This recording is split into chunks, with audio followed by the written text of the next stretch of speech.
ආයිබෝවන් media මහගෙදර ළමා ප්‍රවෘත්ති ප්‍රකාශය සමගින් මම තෙදෙනි මෙත්නුලි ප්‍රවෘත්ති සංස්කරණය ලක්ෂාන් මනුරංග පළමුවෙන් ප්‍රවෘත්ති ශීර්ෂ පාඨ ප්‍රාථමික දරුවන්ට අද සිට ප්‍රධාන ආහාර වේලක් පාසල් දරුවන්ගේ අභ්‍යාස පොත් සඳහා විශේෂ වට්ටමක් දෙවනි පොලිටිකෝණය උතුරට දැන් පුවත් සවිස්තරාත්මකව දිවයිනේ සියලුම පාසල්වල ප්‍රාථමික ශ්‍රේණිවල දරුවන්ට අද සිට ප්‍රධාන පාසලේදී ප්‍රධාන ආහාර වේලක් ලබා දීමට අධ්‍යාපන අමාත්‍යාංශය පියවරගෙන තිබෙනවා.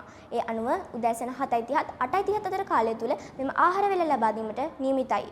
එක ශ්‍රේණියේ සිට පහ ශ්‍රේණිය දක්වා සිසුන් 100 අඩු සංඛ්‍යාව සිටින පාසල් 9137ක මෙම වැඩසටහනේ පළමු අදියර ක්‍රියාත්මක වනවා.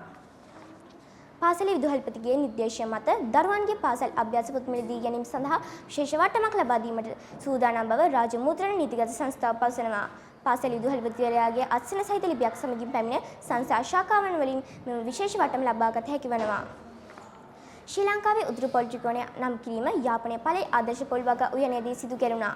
උතුරට කප්රුක උතුරු පොලිටිකෝණය යන නමින් යාපනය මුලතිව් මන්නාරම ක්‍රේන්ද කරගනිමින් මෙම උතුරු පොලිටිකෝණය ආරම්භ වනවා. ඉදිරි වසර 5 තුළ පොල් අපනයන ආදායම ඉහළ නැංවීම අරමුණින් මෙම කටයුතු සිදු කරන බව කර්මාන්ත අමාත්‍යවරයා මෙහිදී වැඩිදුරටත් කියා සිටියා. ඒ සමගින් මීඩියා මහගෙදර ළමා ප්‍රවෘත්ති ප්‍රකාශය මිනිමාවට පත් වෙනවා. යලි හමු වීම හෙට රාත්‍රී 8ට. සුබ රාත්‍රියක් ඔබට.